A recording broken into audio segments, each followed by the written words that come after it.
Hi, and welcome to COVID-19 Tales from a Pandemic, where we collect stories from people about their experiences with this disease. I'll let my guest introduce himself. Hi, Alessandro. Could you introduce yourself to our viewers for a bit? You know, your Sure. name, where you're from, what you do, that kind of thing. Hi, my name is Alessandro Giammei. I was born and raised and educated in Italy. I came to the United States in 2015 to be a postdoctoral fellow at Princeton University, and then I got a job as an assistant professor of Italian studies and comparative literature at Bryn Mawr College, where I am right now. And so I live in Philadelphia, and I just got yesterday my green card. So now I'm a permanent resident of the United States. Congratulations. Thank you very much. So, just to start us off, um, what was what was your story when the pandemic first hit the news? You know, where were you? What did you have to do? So it was very weird because so I teach college in the United States, but my family is in Italy. So every morning I wake up and I turn on the GR radio, the Rai radio news outlet for the morning. And in February, I remember, so what was happening is I just got back from Christmas vacations in Rome. I was ready to start the semester. I was teaching two courses. And what happened is, this is February 2020.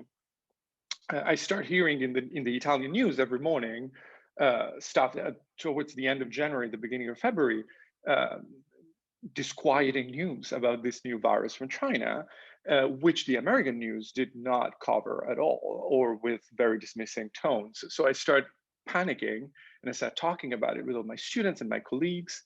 And what happens is that nobody really pays attention to that, while my family starts really having trouble. So, you know, my life, as many lives of people who, especially cultural migrants like me, is split between two nations, two sides of the Atlantic, and my emotions were very split about this.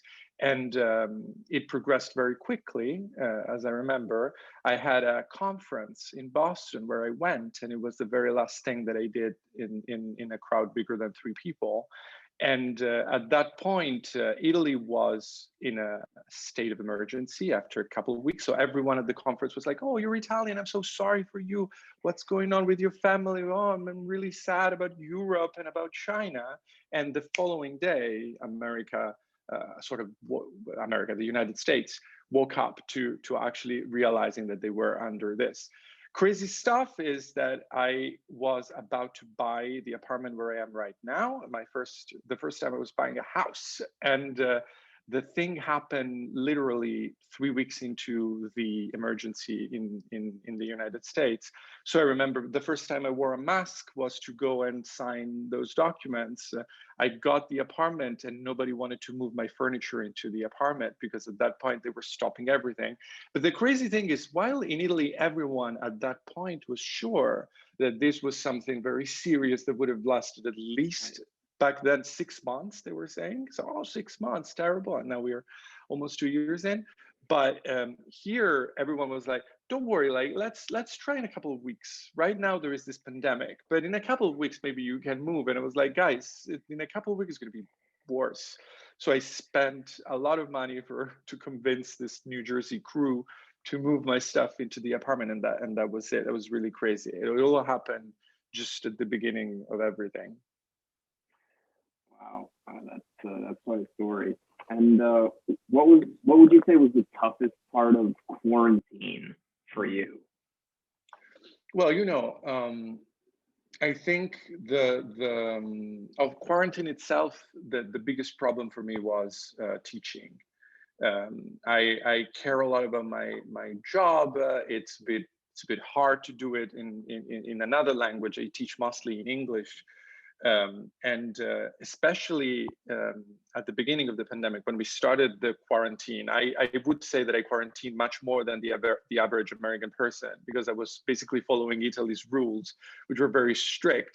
And the hard thing was that I started two courses that I love very much. One on the avant-garde, and the other on Italian language and culture, that are strongly based. My old pedagogy, the reason why I came to the United States is I teach in a very present way. I teach with objects. We were supposed to do an exhibition of objects from Bryn Mawr special collections, hands-on stuff like researching the actual material nature of this avant-garde objects. And with Italian, we were doing little role game things in which kids would speak in Italian about situations related to immigration, related to being different in Italy, things like that, that we couldn't do. And all of a sudden we were moved to this virtual situation, which right now, I must say, it's familiar and almost comforting, and it's better than hybrid, which I tried. But losing it all of a sudden and being at home and having to, wake up and lose completely any kind of routine, and like, moving from the bed to the computer and studying doing this, I felt like I was depriving my students of something. I felt like I was doing something fake, inauthentic, which is the biggest no for any teacher, especially in higher education. And I was exhausted because, and I still am, I would say, because having, the house turning into your place of work, the place where you meet your family on Zoom, the place where you meet your friends on Zoom, the place where you teach on Zoom, the place where you do administration on Zoom, is horrible. And I say this as a millennial, like I grew up enjoying being in my bedroom as a teenager and at the same time everywhere else.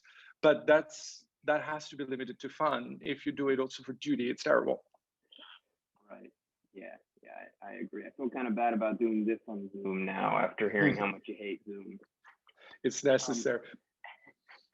Sorry, you were gonna. No, I was just saying that, it also grew on me. Like, and I kind of like Zoom. I think that Zoom is quite amazing for what it is. I think that the problem is not Zoom itself. I hope that some things will remain on Zoom after the pandemic, but the problem is not is the routine. No, is when you're expected to do every single aspect of your life on here. That's the problem. Some things are great on Zoom. Office hours are great on Zoom, I think. Yeah, that's true. No point there. I wanna pivot a bit now to the political fallout of the pandemic that you've seen in Italy. We know that when it comes to dealing with the initial wave, Italy obviously had the deck stacked against it, but it did much better than we did over here. Do you think that was down more to individuals or government policy, or some kind of combination of the two? It's very interesting to see how newspapers and cool magazines, both in the United States and in Italy, that I follow, have basically painted very often a weird story about the character of Italians and the personality of Italians, and how Italians usually don't follow rules, but then have a strong sense of community and neighborhood. And I frankly know, as an Italianist, I would say this is all BS. It's all fascinating and nice to say, but the truth is that the vestiges of the serious state organization that the Italian Republic built up since the war is what made Italy respond better to this. We didn't have, like, the pandemic struck in a moment in which the Italian political scenario was not at its best. We had the current parliament is a three-way majority. It's a bit of a mess, and the components, the parties that have the most seats are very different, are substantially different. And one of the biggest parties is the Five Star Movement, which is a party that embraces conspiracy theories, and it's a lot of them are no-vaxxers, not a lot of them, but they're the only one who brought to the parliament the question of no-vax as a political.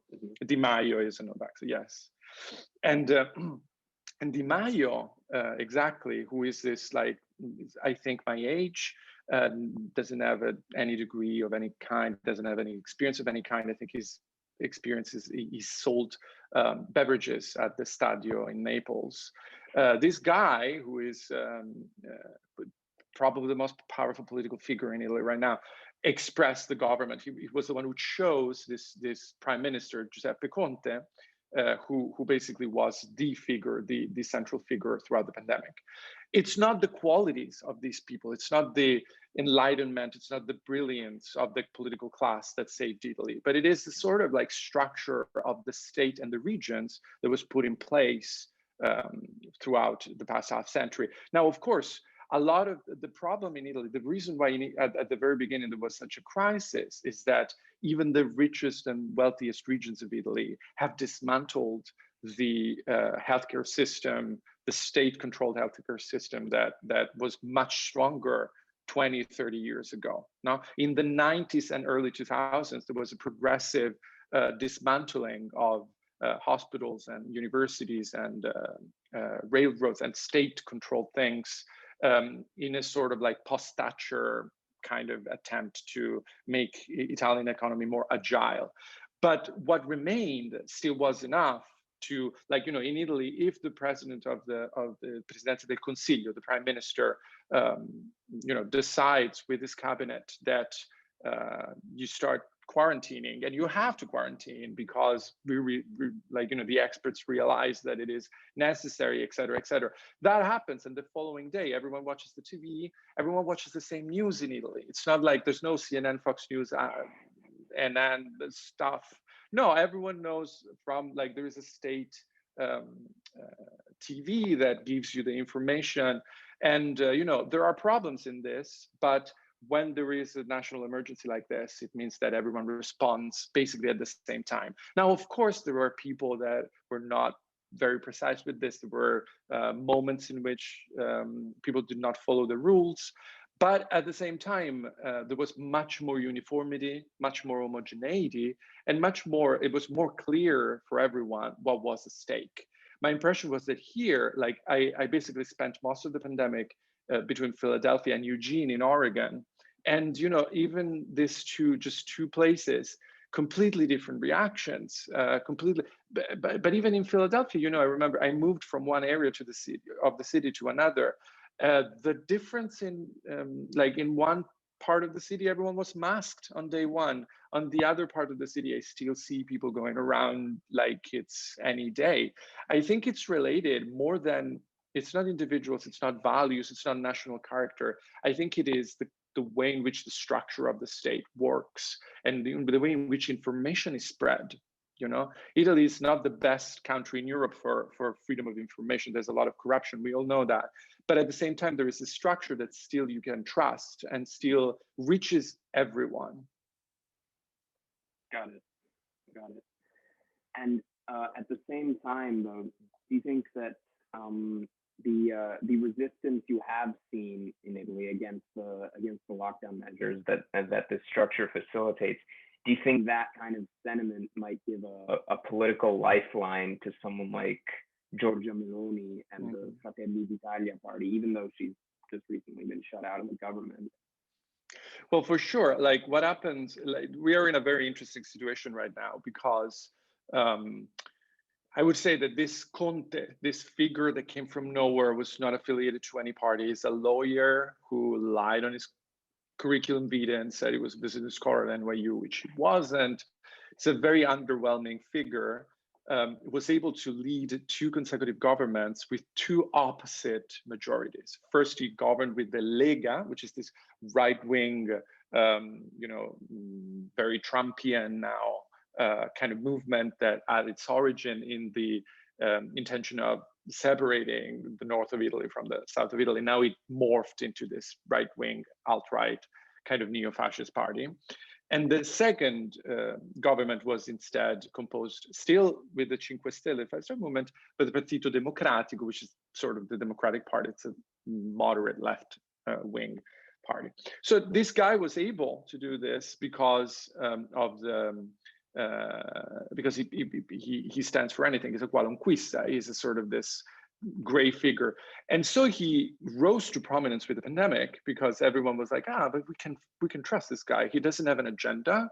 He's just for and so the phenomenon of the bimbe di Conte babies, Conte's babies, came out. So people like really being like in this ocean of uncertainties, having this kind of like reassuring everyman blank figure on which you can project whatever you want was positive. So everyone thought that this was the way he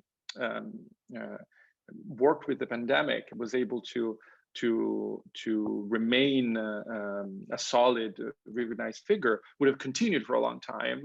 And what happened is 2 weeks ago, instead, Matteo Renzi, the former prime minister, who now leads a very small party, was able to basically undermine the majority, create a crisis of government.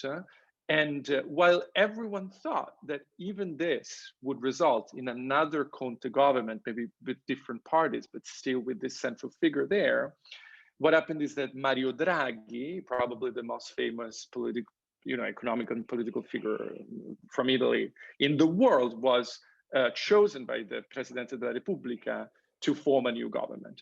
So this means that now this is a perfect moment for people like Giorgia Meloni to be out of the government and amass consensus. How do you say consensus? No. Consensus, yeah. Yes, like this is a typical strategy of Italian parties that are too, extreme to actually make compromise and remain viable politically. So this party, Fratelli d'Italia, which is literally like the descendant of the MSA, the neo-fascist party right after the war. If you look at the symbol of the party, inside of it, it has the symbol of Alleanza Nazionale, which was the former, and inside of that, very small, there is MSA, and inside the MSA, there's basically the symbol of fascism. So this is the party that is really the heir of Mussolini's fascist party. This party is uniquely positioned right now because of the pandemic and because everyone else is like, we have to respond to the pandemic, so we have to be responsible, we have to work together.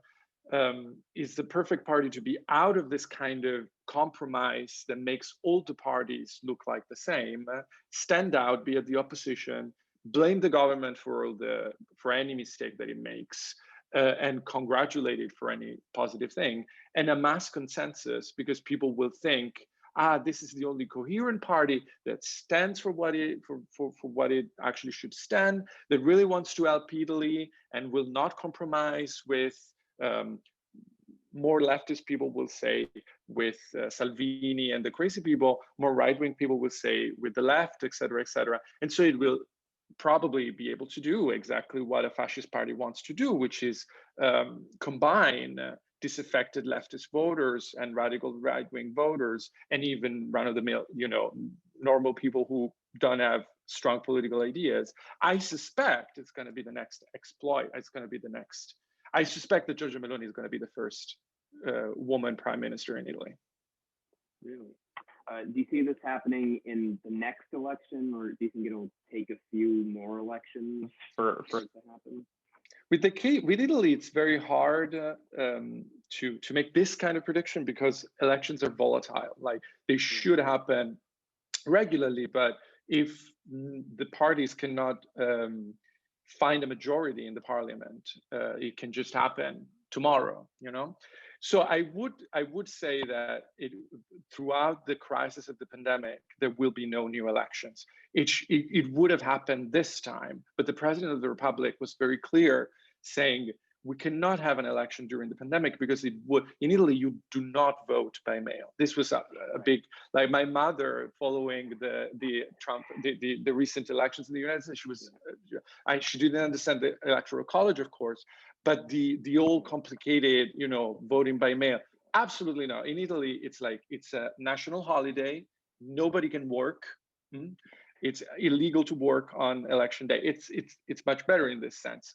And all the schools become sites for voting, and you go there. I think there is 2 days to go to vote usually, and you have to be in person. And the state pays for any disabled person, any older person, to get someone to help them go and vote. and you can understand how something like this, first of all, is extremely expensive, and it sometimes it's irresponsible to do it. But it's also extremely dangerous in the situation in which we are. It would definitely increase contagion. And so I don't think it's going to happen sooner. I suspect this is gonna. I think we're gonna have at the end of the legislature. So the last election was in 2018. So I think this time we're gonna go and vote in 2023. Okay. And by then, you know, I think Salvini, who is right now the strongest in polls, the leader of the Lega, because he's compromising, because he's going to govern again, coalition. I think this is not going to pay him. Like in the past, we've had a lot of governments of, we say, governi tecnici, always in moments of crisis. What happens is the Presidente della Repubblica chooses someone beyond the parliament who is a credible figure, and this person is usually supposed to put together opposing parties in a compromise majority. Apolitical. See, which is, of course, doesn't make sense. Nobody is apolitical. It doesn't make sense at all. It's always political, but it is, you know, given as a sort of the technician government. So it happened with Mario Monti when Italy was in a steep economic crisis, and the value of the Italian bots and bonds, whatever it was very low. In 2011, Berlusconi didn't have any credibility. Mario Monti became this great economist, became the president, and this killed the parties that actually governed with him, destroyed their consensus. And it happened the same with Carlo Azeglio Ciampi, a great actually classical philologist, but also economist, who was the president of the Banca d'Italia. He became Presidente del Consiglio, I think, in 2002, and killed the parties that governed with him. I think this is going to happen again. I think the Partito Democratico and Salvini are going to be hit, unless the strategy of Salvini is to participate in this government just to make it fall when it's convenient for him. When there is something like, for instance, something about immigration, or something about Catholic values, or something about, you know, right-wing playbook, then he can be, no, I'm not going to govern with you anymore. Then he could be able to use this as a jumpstart for himself. Well, you could pull out of the coalition, which would trigger either, you know, another kind of backroom deal out of desperation, or an election. Exactly. He would have a chance of winning. Exactly. That could be strategy. I think, though, that the pandemic, that the COVID makes it all harder, because, for instance, the reaction to Matteo Renzi's political maneuver of making the government fall, which in another political season would have been probably would have been appreciated by electors,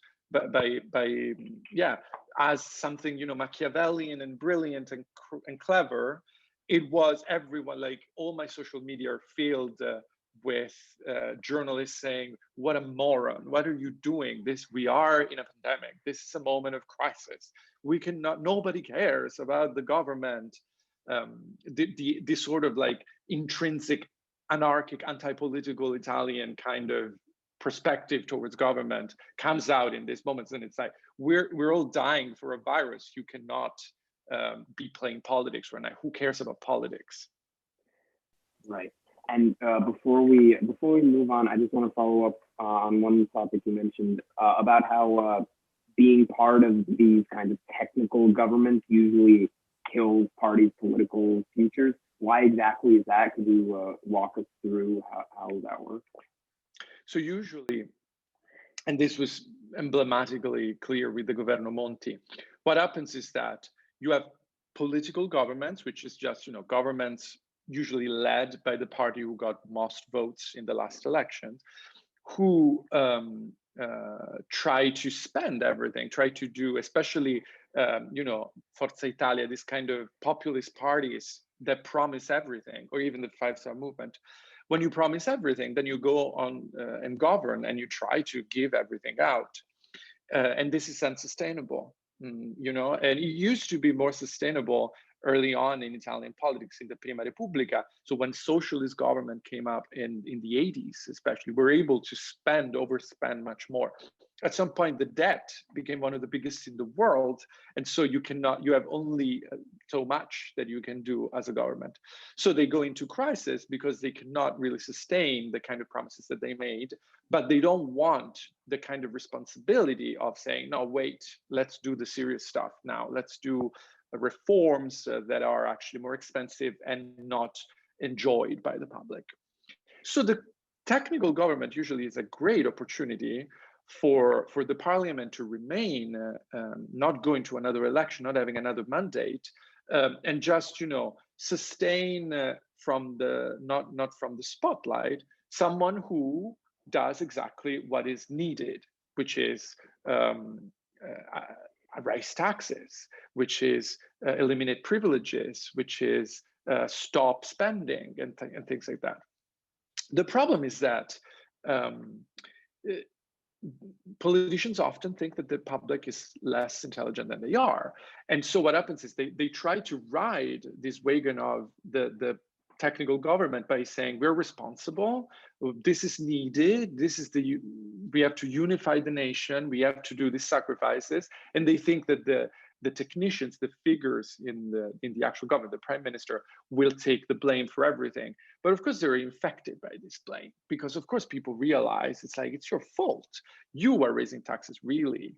This is something that happens. And also being associated with that kind of serious technical figure is never positive, because other people can immediately campaign on saying, let's get rid of these people that have no political vision, and they only think of managing us like we're a company or like we are a condominium. No, we have to be led. So it's very easy to campaign against someone who just governed in that kind of position, and so it kills political futures. Also, because there would be no economic growth when these governments are in power. So I imagine that would lead to a lot of dissatisfaction, popular dissatisfaction as well. My impression is that what happens is that you go very low when you need a technical government. So even the best technical governments, like the Monti government, was not terrible, I would say. Even the Ciampi one was remembered as a great technical government. What happens is that all their good activities, they actually pay a bit later, because the span of a government in Italy is much smaller than an American presidency. You have this technical government for a year, for a couple of years, no more than that usually. So what happens is that paradoxically, the following government usually can get the fruits of what happened right before and can restart spending. So it's an unsustainable thing, especially when we had a moment in Italian political history in which it was a sort of two-party situation, sort of two-coalition situation. This happened in the 2000s, when Berlusconi and Prodi basically led two opposing factions. It always happened the same way. The leftist government would do more taxes. Let's respond to European requests, et cetera. And it was hard. But then as soon as the fruit of this started, like more employment, better economy, et cetera, Berlusconi got back into power and exploited that. It's like it's very interesting. It's sort of good cop, bad cop, doesn't go anywhere. Wow. Yeah, that's crazy. Pivoting now to vaccines, have you received one, or do you know anyone who has? So I haven't received one. I just enrolled into this Philadelphia thing that should. My understanding is that the city of Philadelphia paid a lot of money to a young person's startup to do the vaccination, and this was a scam. So I'm a bit worried about that. But apparently I'm in the 1C phase here, so I should get a vaccine in a month or so. We'll see about that. But in Italy, it's going a bit slower than here, is my impression.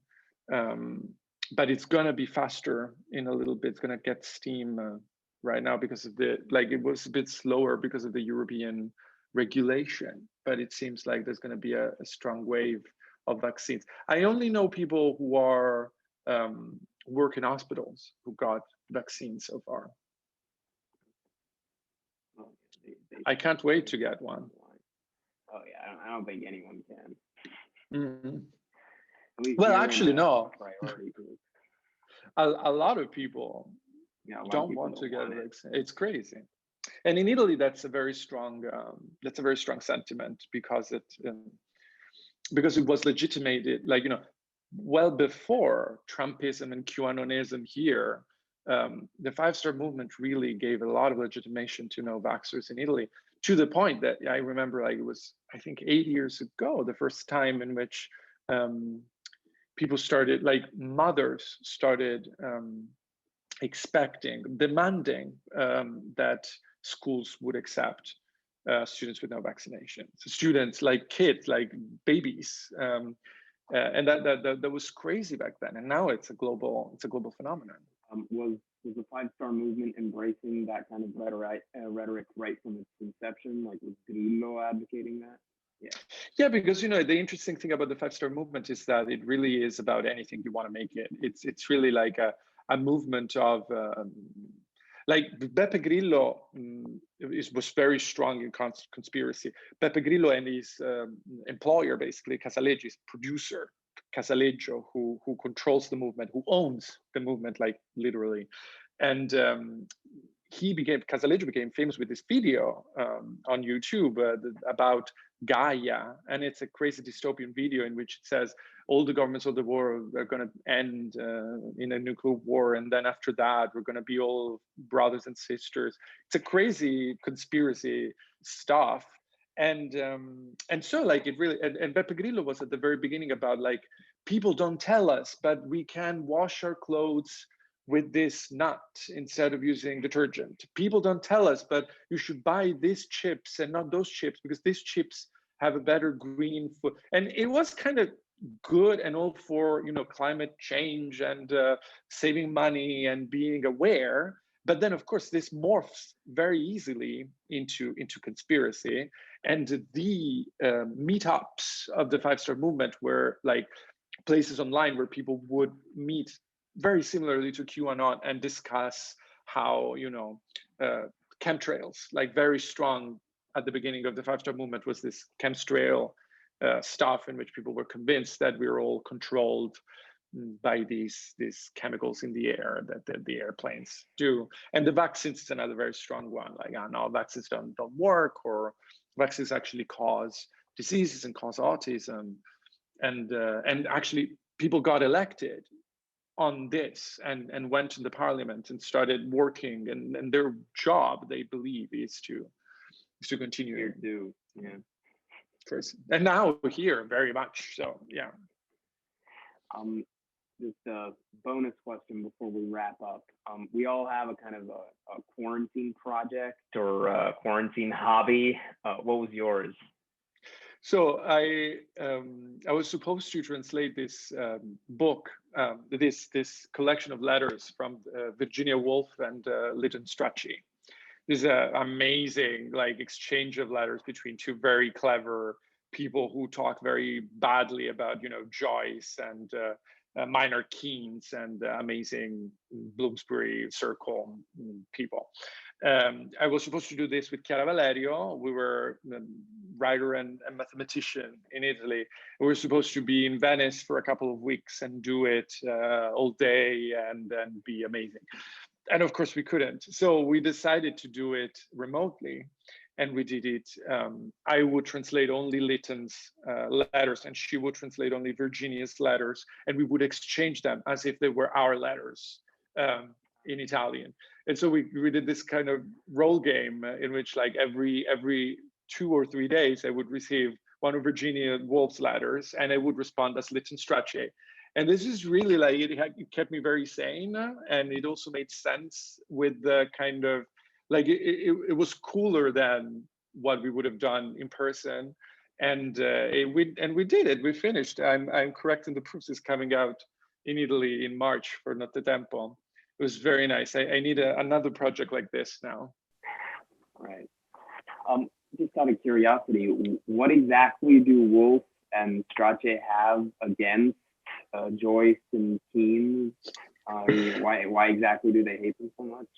So basically, they were best friends with Keynes, but for instance, they were a bit bitchy about their friends. So Virginia Woolf started saying, Minor Keynes really, like, he's so spilorcio, no? He doesn't want to spend money. So every time they go to dinner to him, like the chicken is spending. Exactly.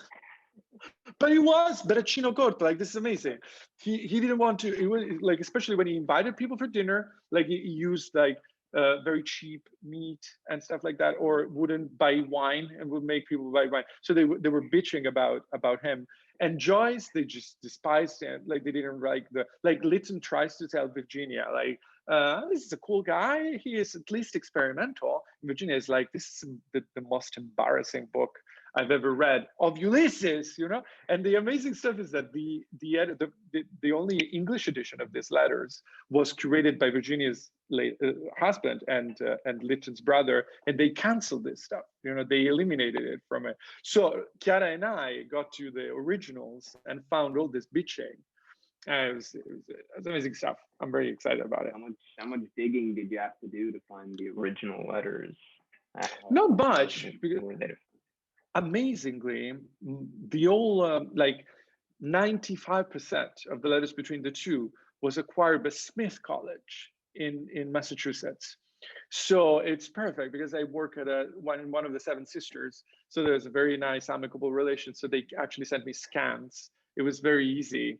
And because it's like, it's one of the best collection of letters of Virginia Woolf. Like, you know, after Vida Sackville West and, you know, a couple of others, there was Eliot, you know, this is one of the best exchanges that she had because they were very close. At some point, Lytton Strachey proposed her, but of course he was very, very, very gay. So she realized that, and he was in panic because he thought that she would accept, but instead she didn't. And immediately he said to Leonard Woolf, you should marry Virginia. I really cannot.